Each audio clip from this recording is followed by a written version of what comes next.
A crumb, sire, a small piece, one morsel of a frame. I will give you. AI frame generation.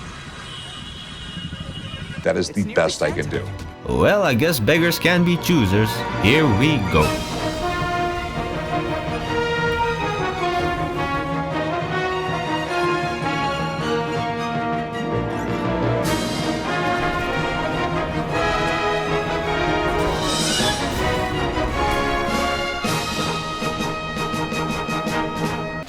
Thank you for coming. I don't play a lot of new games because gaming is an expensive hobby, but if there's one series for which I'd even sell my grandmother's final gift to my mother before passing away, it is Monster Hunter. It's not a series I've been playing for a long time. I got in with World and Iceborne and loved it, and played Rise till my save file got corrupted 16 hours in.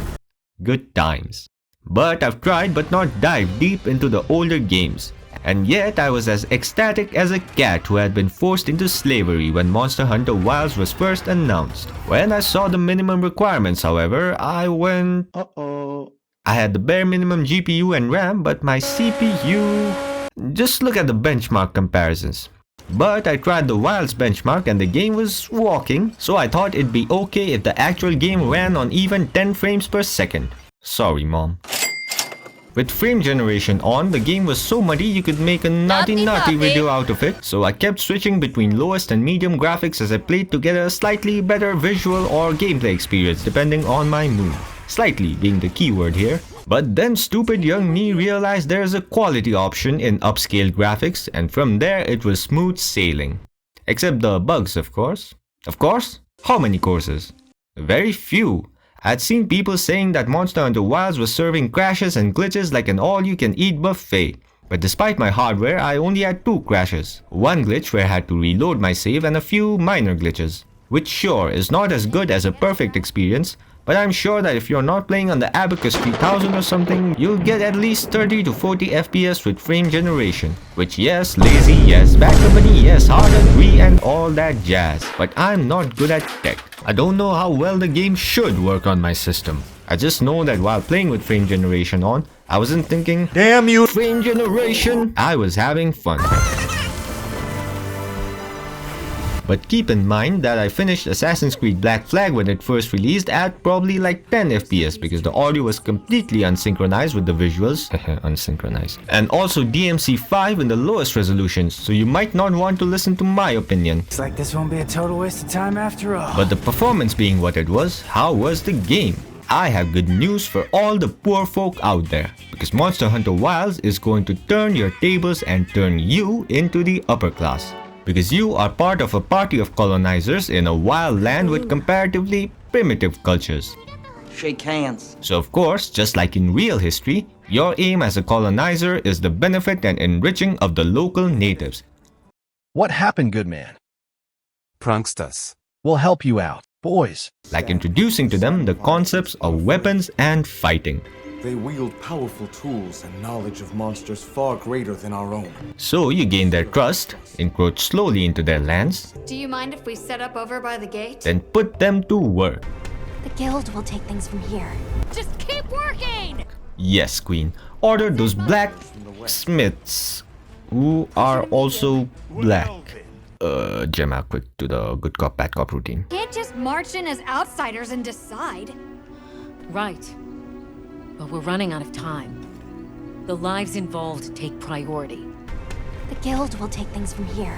Just keep working! And that's the story of how the Hunters Guild came into the natives' lives and improved them forever. Told from the guild's perspective, of course. There was also something about a kid losing all his people and finding a new family. Nata sucks, you guys. I asked for a fucking burst fade. It's the classic anime story of kid who loses everything, develops new connections with a back and forth of Gambate and back to moping and repeat till his coming of age is complete. It's gonna bore you, it's gonna take you away from hunting. But the end is surprisingly worth it because Nata's journey is all about finding out that man is the master of his own destiny. Arkfeld. All it wanted was to be free! But when he's finally about to make his own choice, we get to blueball him and his face of ignorant bliss not realizing that he just got cucked with a... This is priceless. Just let us use Nata as poisoned meat to lure monsters, Capcom. I'll sell my grandpa's heirloom as well, please. I need that.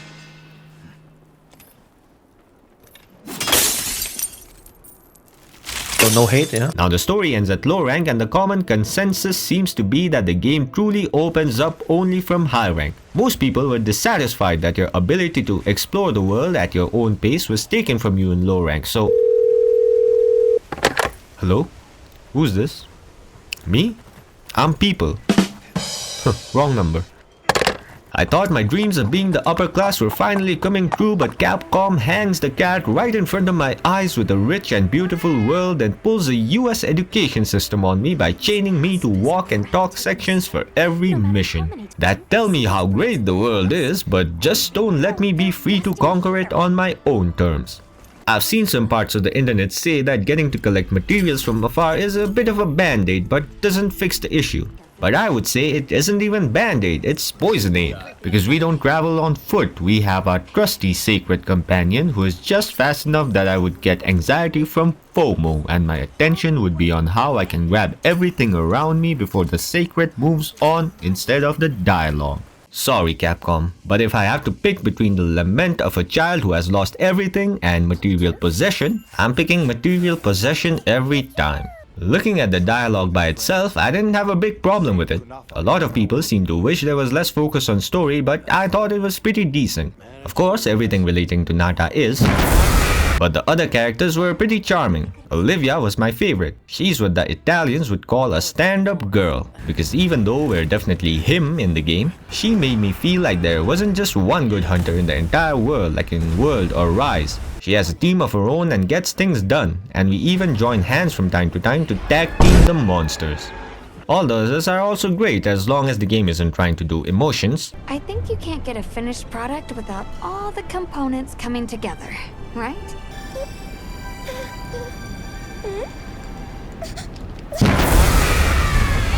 And I liked getting to know the different cultures of the Forbidden Lands, from the Arabs to the Indians to the Australians. The way they lived and interacted with each other added a lot to the world when compared with World and Rise and some of the older entries as well, I presume, where the regions didn't have much life outside of fauna and flora. Again, it gets worse when the stakes get higher and our priorities change from finding a lost boy's home to preventing catastrophes, but I think I would have minded it a lot less if there had been less railroading. The structure of the quests also took me by surprise. You can only take optional quests from your handler or redo main assignments if you fail them or quit the game. There aren't any notice boards in camps, so you go to your marked NPCs and shake your cup to get handed your quests like in traditional RPGs. The problem is that in previous entries we had time to prepare after accepting the quest. So in Wilds I'd often forget to eat a meal, which I later found out that you can do anywhere now, so my bad on that front, and get my items sorted out before starting a quest. We can't immediately turn back since we are on rails and there's no option to quit the mission, so you just twiddle your thumbs, fuck I have to collect that, until you can finally go back to camp, which you probably won't because you'll be put into a battle right after.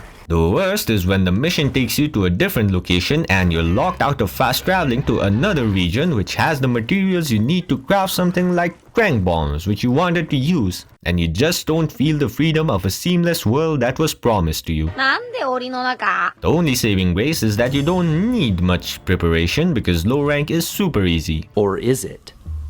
Let's talk about combat. Because of course most people don't care much about the other things, that's why I talked about the story for so long. But there's more, okay? Interesting lore stuff that I haven't revealed. So let's get into the combat with an open mind, a positive attitude. Now that's pretty easy because the combat is still Monster Hunter. The core is phenomenal. But in addition to that, Monster Hunter Wilds feels like a truly next-gen experience. Now Red Dead 2 was a next-gen experience, but the tech was used for immersion and the little details, like slowly growing hair, looting by picking up individual items, horses' balls shriveling in the cold. But we couldn't play with the horses' balls like every one of us, everyone, you, me, everyone, wanted to. That is what Wilds brings to the table. The jump-in technology has been used to take the monster fights to an entirely new level. Remember in World where we could fight a monster near a dam and it would break, swiping us both all the way down the map? That was amazing. But stuff like that has been baked into the natural flow of combat now. Fighting a monster during a thunderstorm when lightning strikes from the sky all about you, fighting in a downpour and getting sent huge tsunamis your way, fighting a dune sandworm that jumps in and out of the sand seamlessly. Sorry to all the Diablos fans and Juratodos fans, but this fight takes their concepts to their peaks. Don't think that these riches are only for those who make it till the end. All of these battles aren't endgame ones. You see crazy stuff like Rajang and Lunastra type crazy stuff as early as low rank. But yes, although what's happening is awesome, you could say that the game has become easier. I don't know if I can, but you could. Because while I would agree with you, I guess I'm just not very good at the game. Please forgive me. Please. Please. I'm sorry, God. I not only carted, but I failed a quest in low rank. Please forgive me. No. I sentence you to Egg Quest Hell. No. It's funny because the only monster I carted to 3 times, I did so in both low and high ranks, but everything else was decently easy. I did cart once a few other times, but much less in high rank than in low rank. Maybe because I just needed a bit of time to get used to the flow of combat again. The Sacred, like a lot of people have pointed out, makes it easy to get out of harm's way when you're knocked down. But I guess poor old me isn't used to having someone at his beck and call, because not knowing when my free ride would arrive made me often lose my knockdown invulnerability at just the right time to get hit again. I like focus mode more, and by like I mean nerf it. I think learning what moves of your weapon hit upwards or sideways or repositioned you was core to the Monster Hunter combat, but now you can aim your swings mid-combo, changing everything. Capcom didn't give my hungry ass a fish or taught me how to fish. Instead, it added a rocket launcher to my rod, my fishing net, my hands, whatever you use to catch fish. And it takes away from the uniqueness of weapons. So maybe limit it to just focus strikes. Now focus strikes are attacks you are meant to target at wounds which appear from hitting a monster's specific part repeatedly. It initiates a special attack inflicting high damage and makes the monster flinch, sometimes even topple over. The tougher the monsters you fight, the harder it becomes to wound them. But you can still stack wounds on the monsters, so for master rank I think they could limit the number of wounds that could simultaneously be on a monster, or add a timer to them like with special guardian variants of monsters in this game itself. Overall though, I think it's a huge improvement on the Clutch Claw and has been baked pretty well into the natural flow of combat, since it has more uses than just big damage. For example, breaking a wound with a focus strike will give you all the extracts for the insect glaive. For the charge blade, you'll activate the power axe mode. For the great sword, you can follow up immediately with a true charge strike, and so on. And for those disappointed with World, you'll also look cool doing it, because the weapons and armor designs are top notch. Even the basic idea of monsters' bones with some fur or feathers has been done very well, proving that the problem with World wasn't realistic designs but unimaginative ones. Wilds understands that even those at the bottom of the barrel need good grip. Customization has also improved, because you can now add decorations to your weapons as well as your armor parts. I do wish we weren't limited by weapon and armor specific decorations, but it's still a welcome addition. And let's not even get into the cosmetic stuff. The character creator has all sorts of options: black, white, goblin mode, Peanut butter complexion. but I'm a simple guy, so I just made myself if I was born in Japan. You can of course customize your palico, also your sacred, your pop-up cams that you place and maintain throughout the world, put keychains on your weapons, and a whole host of technical stuff from the camera to accessibility features. A lot of things I didn't get too much into because I only suffer from listening to too many feminist podcasts and being 6'4". But props to Capcom for thinking about the hard knock lifers as well. But look guys, if you want a really in-depth review, you should check out the OGs, Gaijin, Rurikan, you know them. There's a lot I've skipped, some because I didn't engage with them like the multiplayer, and some because they didn't alter my experience too much. Like I disliked that we couldn't view the endemic life we captured, but nah, I can live with that. I'm here to mostly make jokes. But if I may be serious, I think Wilds is definitely worth it. Even though I didn't play at a crisp 60 FPS, I had a blast. It took me 37 hours to finish the game, with 18.5 of them being spent in low rank, and I can't wait to get back into it again so I can properly experience endgame, because all my time has been going into making this video. You should go and play Monster Hunter Wilds as well. You won't regret it. And if you do, please check out my other videos if you like this one, and focus strike that like and subscribe button. I'll probably go back to covering old games, but they'll still be entertaining, I think. Thank you, and bye. So Alma and the others are going to talk to the chief. What's your plan?